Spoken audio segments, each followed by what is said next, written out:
पोह्याचा पापड रायगड जिल्ह्यामध्ये पेण, अलिबाग या भागामध्ये खूप जास्त प्रसिद्ध आहे. आणि हा पापड बघा ना, कढई सुद्धा अपुरी पडते इतका हा असा मस्त फुलला आहे. साधारणपणे 4 ते 5 हा पापड फुलतो. पण यासाठी सगळ्यात महत्वाचं असतं ते म्हणजे पापड खारचं प्रमाण. अचूक प्रमाणात पापड खार घेऊन आज आपण जरा सुद्धा गरम पाणी न करता अगदी साध्या पद्धतीने थंड पाण्याचाच वापर करून आपण कणिक मळतो तशी कणिक मळायची आहे. आणि त्यापासून हे असे इतके मस्त चमकदार आणि जरा सुद्धा तेलकट न होणारे पापड तयार करणार आहोत. हा पापड बघा ना, अजिबात तेलकट झाला नाहीये आणि असा 4 ते 5 फुलला आहे. अगदी तोंडात टाकताच विरघळणारा म्हणतो ना, तसा तयार होतो. तरी सुद्धा बघा माझ्या हाताला जरा सुद्धा तेल लागलं नाहीये. अशी या पापडांची साधी सोपी आणि अचूक पद्धत पाहणार आहोत. नमस्कार, मी प्रिया. तुमच्या सगळ्यांचं खूप खूप मनापासून स्वागत. इथे हे मी पोह्याचं 1 किलोचं पीठ घेतलेलं आहे. आपले हे कांदे पोह्याचे नेहमीचे पोहे असतात ना, त्याच पोह्याचं अगदी बारीक शक्य होईल तेवढं बारीक हे पीठ तयार केलेलं आहे. आणि हे पीठ कसं तयार करायचं तर बघा, इथे आपण जे आपले साधे नेहमीचे कांदे पोह्याचे पोहे असतात ना, तेच घेतलेले आहेत. पण हे थोडेसे ना दमट असतात. बघा, मी ह्याचा तुकडा मोडतीये तर सहज असा 2 भाग एका पोह्याचे होत नाहीयेत. याचाच अर्थ काय तर पोहे हे दमट आहेत. हे असे दमट पोहे जर आपण दळले तर त्याचं व्यवस्थित बारीक पीठ होत नाही. म्हणूनच आपल्याला हे थोडेसे उन्हामध्ये तरी वाळवायचे आहेत, किंवा मग जर तुमच्याकडे उन्हाची सोय नसेल तर मग मात्र तुम्ही गॅसवर जरी ते गरम केलेत ना तरीही चालेल. आपला उद्देश काय आहे तर फक्त हे बारीक पीठ व्हावं याकरता आपल्याला हे चांगले असे थोडेसे भाजून घ्यायचेत, म्हणजे यामधलं मॉइश्चर कमी होतं आणि बघा सहज हाताने चुरा होतो. इतके हे मस्त असे आपले पोहे तयार होतात. आता हे भाजलेले पोहे एका भांड्यामध्ये असे काढून ठेवायचे. मी ते टोपलं घेतलेलं आहे आणि त्या टोपल्यामध्ये हा असा सुती कापड ठेवलेला आहे, म्हणजे पोह्यांना पुन्हा पाणी सुटणार नाही. आता हे पोहे पूर्णतः थंड होण्याची वाट पाहायची. आणि जर तुम्हाला शक्य असेल तर मग तुम्ही गिरणीतनं हे चांगलं बारीक असं दळून आणू शकता. पण जर तुम्ही थोड्या प्रमाणात करत असाल तर मग मात्र मिक्सरवर केलं आणि मग चांगलं आपलं बारीक कणिक चाळण्याच्या चाळणीने चाळून घेतलं तरीही चालेल. इथे मी हे गिरणीतूनच दळून आणलेलं आहे. आणि पिठावर जर पापड लाटायचे असतील तर आपण हे थोडंसं पीठ असं 2 चमचे मी बाजूला काढून ठेवलेलं आहे. आता आपलं हे 1 किलो जे पोह्याच्या पापडाचं पीठ आहे ना, त्याचं आपण प्रीमिक्स तयार करून ठेवणार आहोत. आणि त्यासाठी लागणारं प्रीमिक्सचं साहित्य आपण या टीस्पून आणि या साध्या पोहे खायच्या चमच्याने मोजणार आहोत. टीस्पून प्रत्येकाकडे नसतो, म्हणून पोहे खायच्या चमच्याने सगळे माप मी दाखवणार आहे. इथे मी घेतलेली आहे जिऱ्याची भरड आणि वजनी प्रमाणात पाहिलं तर बरोबर 20 ग्रॅम आहे. आणि या पोहे खायच्या चमच्याने पाहिलं तर बरोबर गच्च भरून अशी 2 चमचे ही आपली जिऱ्याची भरड आहे. आता यासाठी लागणार आहे हिंग, तर बरोबर मी 1.25 चमचा इतकं हिंग घेतलेलं आहे. आणि वजनी प्रमाणात 10 ग्रॅम हे हिंग आहे. आता आपल्याला लाल तिखट घ्यायचं आहे, तर लाल तिखट तुम्ही तुमच्या आवडीप्रमाणे कमी किंवा अधिक करू शकता. हे पापड असे मस्त झणझणीत असतात, त्यामुळे 2 मोठे चमचे म्हणजे 2 टीस्पून इतकं मी हे तिखट घातलेलं आहे. तर त्यानंतर इथे घालायचं आहे ते मीठ. तर मीठ घालताना असं कमीच घातलं थोडंसं तरीही चालेल. मी वजनी प्रमाणात 30 ग्रॅम आणि या पोहे खायच्या चमच्याने पाहिलं तर 3 चमचे इतकं मी मीठ घातलेलं आहे. आता सगळ्यात महत्वाचं जिन्नस म्हणजे काय असेल तर पापड खार. तर पापड खार आपल्याला वजनी प्रमाणात फक्त 20 ग्रॅम इतकं घालायचं आहे. आणि पोहे खायच्या चमच्याने पाहिलं तर 2 चमचे असे गच्च भरून हे आपल्याला पापडखार घालून घ्यायचं आहे. पापडखार मध्ये छोटे छोटे या गुठळ्या आहेत, म्हणून त्या अशा मी मोडून घेतल्या. आणि त्यानंतर हे आपल्याला सगळीकडे व्यवस्थित असं मिसळून ठेवायचं आहे. हे असं जेव्हा आपण प्रीमिक्स तयार करतो ना, त्यावेळेस 100 किलोचे जरी तुम्ही पापड बनवले तरी सुद्धा त्याची चव अगदी सगळ्या पापडांची सारखीच येते. आता हे आपलं प्रीमिक्स तयार झालं. जर तुम्ही गृह उद्योग करणार असाल तर या पद्धतीचं प्रीमिक्स असं तयार करून ठेवायचं. आणि मग जसं जमेल तसं रोज रोज आपण थोडे थोडे पापड सुद्धा करू शकतो.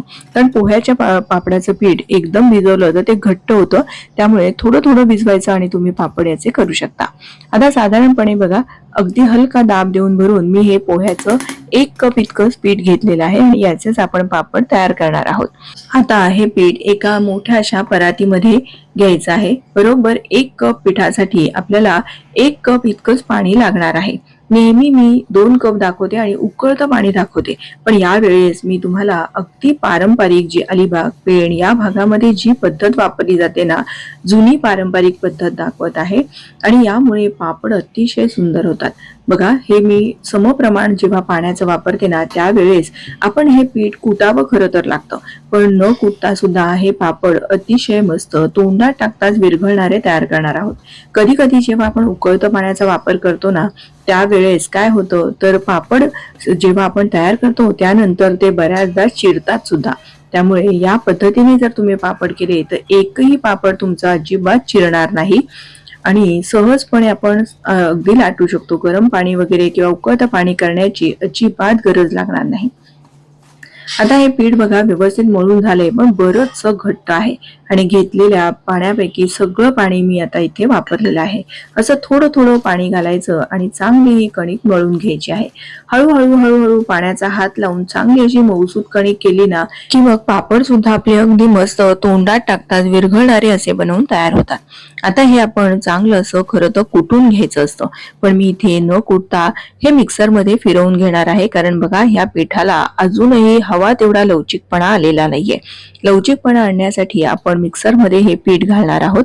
इथे मी आधी मिक्सरच्या भांड्यामध्ये ना जिऱ्याची भरड केली होती, म्हणून त्याच भांड्यामध्ये हे असे छोटे छोटे तुकडे करून थोडंच पीठ घालायचं आहे आणि आपल्याला झाकण लावून पल्स मोडवर हे चांगलं पीठ फिरवून घ्यायचं आहे.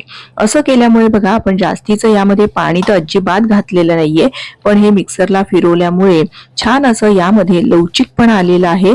आणि जेव्हा हे असं पाण्याचा वापर न करता मिक्सरमध्ये आपण पीठ फिरवून याला लवचिकपणा आणतो किंवा कुटून लवचिकपणा आणतो, त्यावेळेस ते पापड अतिशय खुसखुशीत तयार होतात. बघा आधीचं पीठ बघा कसं होतं आणि हे मिक्सरमध्ये फिरवल्यानंतर छान असा त्याला लवचिकपणा आलेला आहे. आता हे पीठ आहे ना कोरडं व्हायला नको, म्हणून लगेच हवाबंद डब्यामध्ये ठेवायचं आहे आणि बाकीचं सुद्धा सगळंच पीठ मी या पद्धतीने असं तयार करून घेतलं. या पद्धतीने जेव्हा आपण पाणी न वापरता या पिठाला लवचिकपणा आणतो, त्यावेळेस एकही पापड अजिबात चिरत नाही. आणि पाणी लावून लावून जर तुम्ही खूप पातळ पीठ केलं आणि मग लवचिकपणा आला तर मात्र बऱ्याचदा ते पापड फाटतात. या पद्धतीमध्ये एकही पापड फाटत नाही याची मात्र 100% खात्री.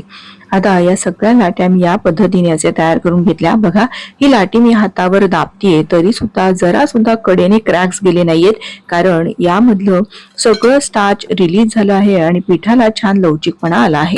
आता हवा तेवढ्या लाट्या काढून घ्यायच्या आहेत आणि आता मी तुम्हाला सगळ्यात पहिली आणि पारंपरिक पद्धत दाखवत आहे. तर पिठावर पापड लाटणं. हे पोह्याचं पीठ आहे, पण जर तुमच्याकडे पोह्याचं पीठ शिल्लक नसेल तर तांदळाच्या पिठाचा वापर केला तरीही चालेल. खरं तर पारंपरिक पद्धतीमध्ये पिठावर पापड लाटतात, कारण ते भराभर पापड लाटून होतात आणि आमच्याकडे तर साधारणपणे एक एक महिला एका तासाभरात 100 ते 125 पापड लाटते आणि 100 पापड साधारणपणे 400 रुपयाला विकले जातात. तर 1 कप पिठाचे बरोबर 30 ते 35 पापड आपले बनवून तयार होतात. बघा हवा तेवढा पातळ पापड एकदाच फक्त मी पीठ लावले तरी सुद्धा आपल्याला हवा तेवढा पातळ पापड करता येतो. जर तुम्ही गृहोद्योग करणार असाल तर मी तुम्हाला सांगेन की पिठावरच पापड हे लाटून घ्यायचे आहेत. भराभर असे लाटून होतात आणि एखाद्या ताटामध्ये काढून ठेवायचे. आता दुसरी पद्धत दाखवणार आहे. तर ही अशी पॉलिथिनची पिशवी घ्यायची आहे आणि पिशवी मात्र थोडीशी ना अशी जाडसर घ्यायची आहे, म्हणजे पिशवीला घडी पडत नाही. कारण जर घडी पडली ना तर मात्र तिथून पापड हमखास फाटतो किंवा तुटतो. म्हणून आहे ना आपण अजिबात घडी न पडणारं असं जाड पॉलिथिनची पिशवी घ्यायची आहे आणि मग हा पापड असा लाटून घ्यायचा. पॉलिथिनच्या पिशवीला तेल तूप काहीही लावण्याची गरज लागत नाही, पण हा पॉलिथिनच्या पिशवीवर लाटलेला पापड थोडासा जास्तीचा वेळ लागतो, त्यामुळे पिठावर अगदी भराभर आपले पापड लाटून होतात. आता हा तयार केलेला जो पिशवीवरचा पापड आहे तो सुद्धा असाच ठेवायचा आहे. आणि तिसरी पद्धत दाखवणार आहे ते म्हणजे जर तुमच्याकडे हे असं पापड मशीन असेल ना तर त्याचा सुद्धा तुम्ही वापर करू शकता. त्यासाठी ह्या पॉलिथिनच्या पिशव्या असतात, पण अशी पातळ पिशवी घ्यायची नाही, कारण अशी पातळ जर पिशवी घेतली तर त्याला या अशा घड्या पडतात आणि मग पापड तिथून हमखास फाटतो. त्यामुळे तुम्ही अशा पिशव्यांचा वापर न करता जर तुमच्याकडे अशी जाडसर पॉलिथिनची पिशवी असेल तर तिचा वापर नक्की करा, म्हणजे पापडाच्या त्या पिशवीला अजिबात घडी पडणार नाही आणि पापड फाटणार नाही. आता ही लाटी हातावर चांगली अशी मी मळून घेतलेली आहे आणि या पॉलिथिनच्या पिशवीला आपल्याला कुठेही तेल वगैरे काहीही लावण्याची गरज नाही. चांगलं जोर देऊन हे असं दाबून घ्यायचं. आपला हा मशीनवर बनवलेला सुद्धा पापड बनवून तयार झालेला आहे. बघा किती मस्त पातळ असा हा आपला पापड तयार झालेला आहे. आता सगळेच पापड मी बऱ्यापैकी हे असे तयार करून घेणार आहे आणि मग एकदाच जाऊन आपण ते वाळत घालायचे आहेत. इथे मी प्लास्टिकच्या एका शीटवर हे सगळे पापड वाळत घालणार आहे. आधी खाली एक बेडशीट अंथरली आहे, त्यावर हे प्लास्टिकची शीट अंथरलेली आहे. जर तुम्हाला नुसत्या सुती कापडावर जरी वाळत घालायचे असेल ना तरीही चालेल. पण बघा हा पापड वाळत घालायला ना जो आपण प्लास्टिकच्या पिशवीवर लाटलेले किंवा पॉलिथिनच्या पिशवीवर लाटलेले पापड वाळत घालायला थोडासा जास्तीचा वेळ लागतो. पण जर तुम्ही पिठावर पापड लाटला असेल ना तर आपण अगदी उडदाचे पापड कसे भराभर वाळत घालतो तसे बघा सहजपणे हे वाळत घालता येतात.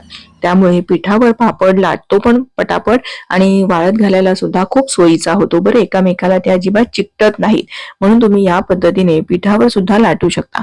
आता हे मी जे काही पापड लाटलेले आहे त्यापैकी कडा या अशा थोड्याशा वळायला लागल्या की लगेच आपल्याला पापड उलटवून घ्यायचे आहेत. आणि जर तुमच्याकडे वेळ नसेल तर नाही उलटवलं तरीही चालेल, तरी सुद्धा हे पापड व्यवस्थित पंख्याच्या हवेखाली घरामध्ये चांगले असे वाळतात.